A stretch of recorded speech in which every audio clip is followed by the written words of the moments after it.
Louvado seja o nosso Senhor Jesus Cristo, para sempre seja louvado. Nós estamos aqui então para darmos continuidade nos Atos dos Apóstolos, capítulos 21 e 22 dos Atos dos Apóstolos. Peçamos nesse dia o Espírito Santo sobre nós, para que nós possamos então ouvir a voz do Senhor.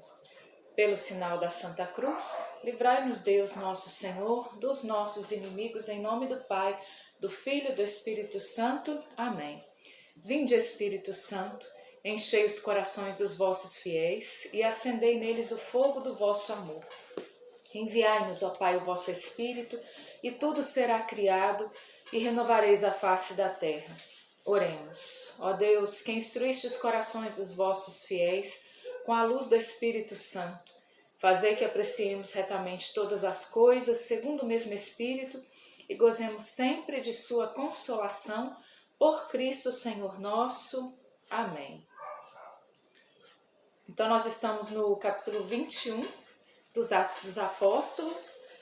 Ontem eu recebi com grande alegria, a mensagem dizendo que a renovação está pedindo, que nós também meditemos no livro dos Atos dos Apóstolos, visto que o tema, da renovação desse ano é Atos 1, 8. Então, esse livro dos Atos dos Apóstolos que vem nos mostrar aí a igreja nascente, toda a ação do Espírito Santo, um livro maravilhoso, E nós estamos tendo então a graça de lermos esse livro. Então, que você possa curtir, compartilhar, para que outras pessoas também tenham a graça de serem incentivadas a ler. A gente faz esses vídeos justamente para isso, Para que seja um incentivo, para que nós possamos, para que todos nós possamos ler então as Sagradas Escrituras. E nós aqui dentro do livro dos Atos dos Apóstolos estamos vendo a bênção que é, Cada um desses capítulos, toda a história narrada aqui, tudo isso enche o nosso coração de esperança e de alegria, Então, nós, até o capítulo 20 de Atos dos Apóstolos, nós estávamos vendo, então, aqui toda a realidade missionária, de Paulo. Como a gente viu lá no início, a gente viu muito sobre a igreja nascente ali, centralizada ali na pessoa de Pedro, tudo aquilo que aconteceu a partir de Pentecostes, Depois entra em cena aí a figura de Paulo, e agora a gente vai ver a viagem de Paulo, essa última viagem de Paulo a Jerusalém, onde Paulo já tinha dito, como nós havíamos lido, que ele sabia que o que o esperava em Jerusalém eram as cadeias, Então, é isso que vai acontecer nessa viagem. Paulo chega então aqui no capítulo 21, ele chega a Jerusalém. Ele se prepara para ir para Jerusalém logo no início aqui do capítulo 21, a partir do versículo 17 aí vem falar da chegada dele em Jerusalém, mas vamos então ler um trechinho para a gente entender. Lá no versículo 10 diz assim: já estávamos aí fazia alguns dias quando chegou da Judéia um profeta chamado Ágabo. Veio ter conosco, tomou o cinto de Paulo e amarrando-se com ele, pés e mãos, disse: isto diz o Espírito Santo. Assim, os judeus em Jerusalém ligarão o homem a quem pertence este cinto e o entregarão às mãos dos pagãos. Então, ele pega o cinto de Paulo, ele se amarra ali, se liga no cinto de Paulo e diz que é isso que o Espírito Santo diz que vai acontecer a ele, Mais uma vez o Espírito Santo aqui entra em cena falando daquilo que vai acontecer. Mas Paulo, corajosamente, ele continua o caminho dele rumo a Jerusalém. Vem dizer no versículo 12, essas palavras nós e os fiéis que eram daquele lugar rogamos-lhe que não subisse a Jerusalém. Paulo, porém, respondeu: por que chorais e me magoais o coração? Pois estou pronto não só a ser preso, mas também a morrer em Jerusalém pelo nome do Senhor Jesus. Então, para quem está disposto a morrer por causa de Jesus, nada é capaz de amedrontar um coração desse, Então, Paulo estava disposto a morrer. Como não pudéssemos persuadi-lo, desistimos, dizendo: faça-se a vontade do Senhor. Depois desses dias, terminados os preparativos, subimos a Jerusalém. Foram também conosco alguns dos discípulos de Cesareia, que nos levaram à casa de Menason de Chipre, um antigo discípulo em cuja casa nos devíamos hospedar. Então, dessa primeira parte do capítulo 21, o que nós podemos tirar para nós, né? Nós precisamos aprender aqui com Paulo que nós devemos estar prontos a morrer. Nós. Algo que às vezes é espantoso, né? Gera talvez repulsa, mas nós precisamos estar prontos para o martírio. Os cristãos, por mais que talvez nós não sejamos martirizados, nós não tenhamos que derramar o sangue por causa de Jesus, por causa do Evangelho, mas nós precisamos estar prontos no nosso coração. Em que sentido então? Nós precisamos ter uma convicção tamanha da nossa fé, que nós tenhamos essa convicção interior de que, se pedirem a nós, por exemplo, que nós neguemos a nossa fé, que nós neguemos Jesus, nós precisamos ter uma tal convicção no nosso interior de que nós nunca faremos isso. E que se for preciso morrer, nós morreremos, mas não negaremos a nossa fé. Então isso é estar pronto para o martírio, independente da situação que eu viver na minha vida, na minha história, eu não negarei Jesus. Eu não negarei a minha fé. Nós precisamos estar prontos para o martírio, né? E Paulo, ele estava pronto para o martírio.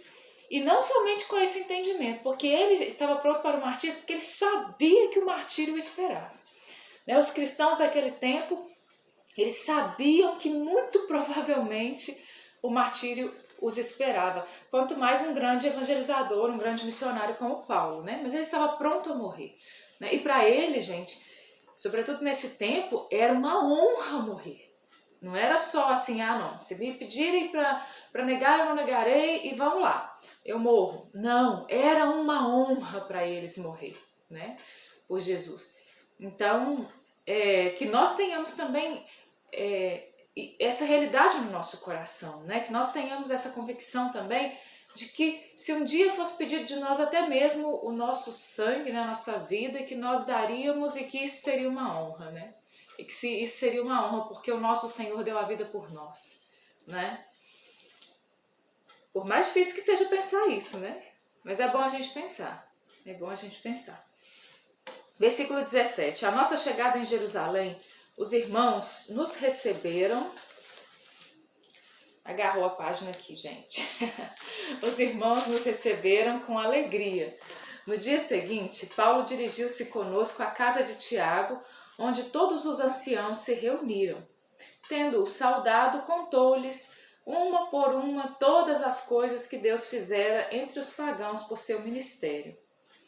Então aqui Paulo chega na comunidade de Jerusalém e ele é bem recebido. Ele é recebido com alegria. Mas a gente continua aqui o relato e logo Paulo já é advertido. Olha, a situação não é muito boa não, Paulo. Você corre um certo risco aqui na cidade.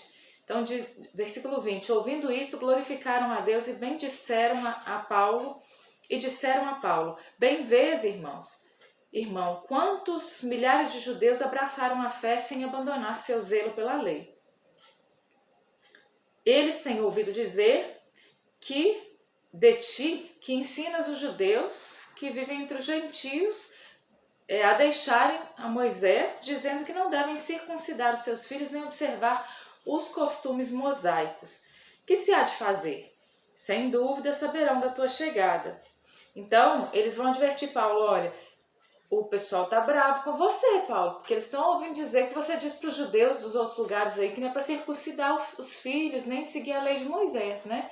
Então, começa aqui uma certa calúnia, né? Que Paulo estava pregando, preocupado em pregar ali para os pagãos, né? E já tinha acontecido aqui o Concílio de Jerusalém, mas muitos rumores em relação à pessoa de Paulo corria ali dentro de Jerusalém, né? Esses rumores corriam dentro de Jerusalém. E não eram bons rumores, né? E daí ele é advertido e no final das contas nós vemos que Paulo verdadeiramente ele é entregue. As pessoas ficam iradas com ele, né? aqui eles vão falar porque Paulo faça o rito de purificação e tal, mas aí no versículo 27 diz assim: ao fim dos 7 dias, os judeus vindos da Ásia viram Paulo no templo e amotinaram todo o povo. Então vieram aí judeus, né, da Ásia, e eles é que vêm e amotinam o povo. O povo já estava assim meio, né, meio com o pé atrás, né, o povo já estava meio bravo. E aí chegam e colocam fogo no povo. Então, olha, esse homem, começam a falar dele. E lançando-lhe as mãos, gritavam: ó judeus, valei-nos. Esse é o homem que por toda parte prega a todo o povo, a todos contra o povo, a lei e o templo. Além disso, introduziu até gregos no templo e profanou o lugar santo, porque eles tinham visto Trófimo, que era de Éfeso, com Paulo na cidade, e pensaram que ele tivesse introduzido ali no templo. Embora isso não tenha acontecido, diz que a cidade então se alvoroçou com grande ajuntamento de povo. Agarraram Paulo e arrastaram-no para fora do templo, cujas portas se fecharam imediatamente. Como quisessem matá-lo, o tribuno da corte foi avisado de que toda Jerusalém estava amotinada. Ele tomou logo soldados e oficiais, correu aos manifestantes. Então eles pegam Paulo e o povo grita que ele seja entregue à morte, né? O povo começa a gritar ali que ele seja entregue à morte.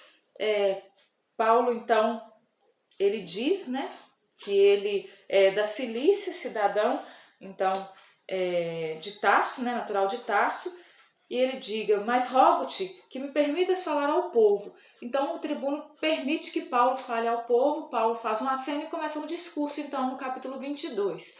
No capítulo 22 a gente entra nesse discurso de Paulo. Quando Paulo vai dizer, então, vai contar um pouco da história dele, né? E ali vai contar como aconteceu a conversão dele. Ele vai dizer quem ele era, vai dizer que ele era judeu e que ele defendia a fé, né, a ferro e fogo, que ele era da escola de Gamaliel, tudo aquilo que nós já ouvimos lá no início da conversão de Saulo, né? Então Paulo vai dizer quem era ele, né? E que o sumo sacerdote tinha dado cartas para que ele fosse a Damasco, e que no caminho de Damasco ele encontra-se com Jesus, como nós conhecemos a história, e ele vai recontar isso aqui. Vale a pena ler, onde ele vai dizer que Jesus, então, tendo encontrado no caminho Jesus diz para ele: Saulo, Saulo, por que me persegues? E ele pergunta, ele diz: eu sou Jesus a quem tu persegues, né? Então, ele conta a história de Ananias, que ele entrou, então, em Damasco, e lá em Damasco tudo que aconteceu. Ananias que vai, que ora por ele volta a enxergar, ele que tinha ficado cego no caminho de Damasco volta a enxergar, ele é batizado, ele abraça a fé, né? Então até aí estavam escutando Paulo, até aí eles estavam ouvindo, claro, desconfiados, mas estavam ouvindo. E no versículo 17 ele continua dizendo então que ele volta para Jerusalém e orando no templo ele é arrebatado em êxtase. E vi Jesus que me dizia: apressa-te e sai logo de Jerusalém, porque não receberão o teu testemunho a meu respeito. Eu repliquei: Senhor, eles sabem que eu encarcerava e açoitava com varas nas sinagogas os que creem em ti. E quando se derramou o sangue de Estevão, tua testemunha, eu estava presente. Consentia nisso e guardava os mantos dos que o matavam. Mas ele respondeu: vai, porque eu te enviarei para longe, às nações. Então, quando a gente lê isso aqui, para a gente é muito natural. Para a gente é muito natural ouvir Paulo dizer que ele estava no templo em oração, depois de ter tido um encontro com Jesus ali no caminho de Damasco, que ele volta para Jerusalém, que ele está no templo em oração e que ali no templo, arrebatado em êxtase, ele tem uma revelação do próprio Jesus. E ali nessa revelação Jesus diz então que ele vá longe, que ele vai enviar Paulo às nações, não é? Então, para nós isso é natural, porque Jesus diz para ele: olha, apressa-te, sai logo de Jerusalém, porque não receberão o teu testemunho a meu respeito. Mas na cabeça deles, Jesus estava rejeitando quem aqui, né? Quando Jesus, dentro do templo, já era um absurdo na cabeça daqueles homens pensar que dentro do templo Jesus falou com Paulo dessa forma, né? em êxtase, Paulo então recebe essa revelação. Já é um absurdo para eles aí. Então aí eles já ficariam irritados, irados, né? Mas Paulo ainda diz que Jesus diz para ele ir às nações, que Jesus retira ele da realidade do templo, que é o lugar de culto, que Jesus envia Paulo às nações. Então, no coração deles havia ali o que? Uma rejeição do templo, né? E uma rejeição do culto em Jerusalém. E aí aquilo ali foi suficiente para eles. Então eles já estavam irritados. Aí aqui que eles estavam escutando Paulo, eles deixam de escutar Paulo e vem dizer então levantaram a voz: tira esse homem do mundo, não é digno de viver. Então ficam irritadíssimos e pedem então que matem Paulo.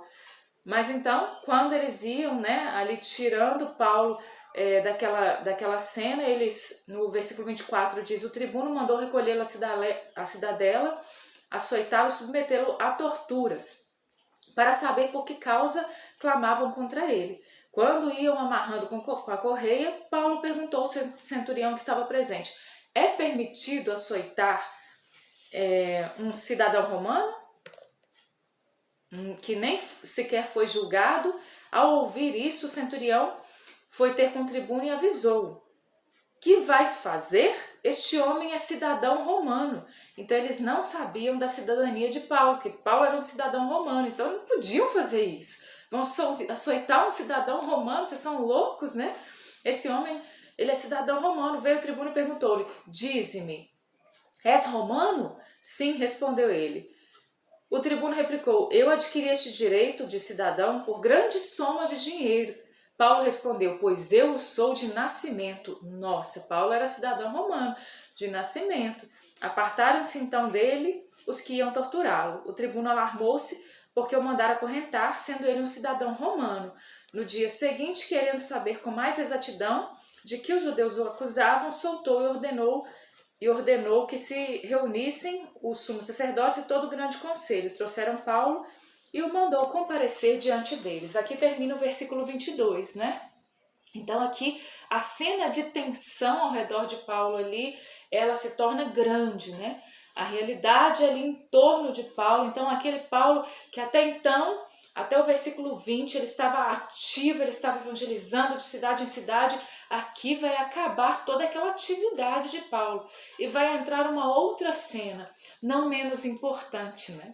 Não menos importante, porque aquele que havia pregado Jesus, aquele que havia se consumido para pregar o evangelho, para anunciar Jesus às nações, agora ele vai assumir essa pregação até as últimas consequências. Agora ele vai assumir testemunho, né? Como testemunho de vida, ele vai se entregar, né? Ele não tem medo daquilo que ele vem enfrentar, embora ele seja também um homem inteligente, um homem esperto, né? Então aqui ele também levanta daquilo que é o direito dele. Ele é um cidadão romano. Como assim? Vocês vão pegar agora um cidadão romano aqui em Jerusalém, vão açoitar um cidadão romano sem nem ter julgado, sem ter um motivo aparente, né? E ali, dentro dessa tensão toda, termina aqui o capítulo 22. Amanhã a gente continua para saber o que se desenrolou, então, a partir aí do capítulo 23. Mas que nós, então, a partir do testemunho, e é interessante que aqui ele dá testemunho em Jerusalém, né? Aquilo que ele saiu testemunhando às nações, ele que foi testemunhando aquele encontro que ele teve com Jesus no caminho de Damasco, né? Esse testemunho que seguiu Paulo em todo o seu ministério, né? Em 12 anos de ministério de Paulo aí, foi seguindo esse testemunho, agora ele dá testemunho em Jerusalém. Esse mesmo testemunho daquilo que aconteceu com ele no caminho de Damasco, de tudo aquilo que Jesus fez, ele agora testemunha em Jerusalém. Isso é maravilhoso, né? Isso é maravilhoso. Era necessário, né, que isso acontecesse. A igreja de Jerusalém já era uma igreja pequena, já era uma igreja que estava sendo apertada, né? E a tensão em Jerusalém era muito grande, mas Paulo agora precisa ainda de mais coragem, né? Paulo, que já era um homem corajoso, ele agora precisa de mais coragem para evangelizar, para dar testemunho de Jesus Cristo. Então, nós pedimos ao Senhor, nesse dia, essa graça, né? essa graça de que o nosso ministério, ele seja também um ministério fecundo, como foi o ministério de Paulo. Que nada nos amedronte no nosso ministério, que as perseguições, elas não nos amedrontem, né? Que o fato de nós sofrermos e de nós termos dificuldade não sejam motivos para que nós arrefeçamos e voltemos atrás. Nada fez Paulo voltar atrás. Que nada te faça voltar atrás. Que nada me faça voltar atrás. Nós pedimos ao Senhor essa graça nesse dia. Que venha sobre nós a força do alto. Que venha sobre nós o Espírito Santo para que nós sejamos testemunhas. Onde o Senhor nos enviar, onde o Senhor nos mandar. Pai nosso que estais no céu, santificado seja o vosso nome. Venha a nós o vosso reino, seja feita a vossa vontade, assim na terra como no céu. O pão nosso de cada dia nos dai hoje. Perdoai-nos as nossas ofensas, assim como nós perdoamos a quem nos tem ofendido. E não nos deixeis cair em tentação, mas livrai-nos do mal. Amém. Ave Maria, cheia de graça, o Senhor é convosco. Bendita sois vós entre as mulheres, bendito é o fruto do vosso ventre, Jesus. Santa Maria, Mãe de Deus, rogai por nós, pecadores, agora e na hora da nossa morte. Amém. Glórias ao Pai, ao Filho e ao Espírito Santo, como era no princípio, agora e sempre. Amém. Em nome do Pai, do Filho e do Espírito Santo. Amém. Louvado seja o nosso Senhor Jesus Cristo, para sempre seja louvado.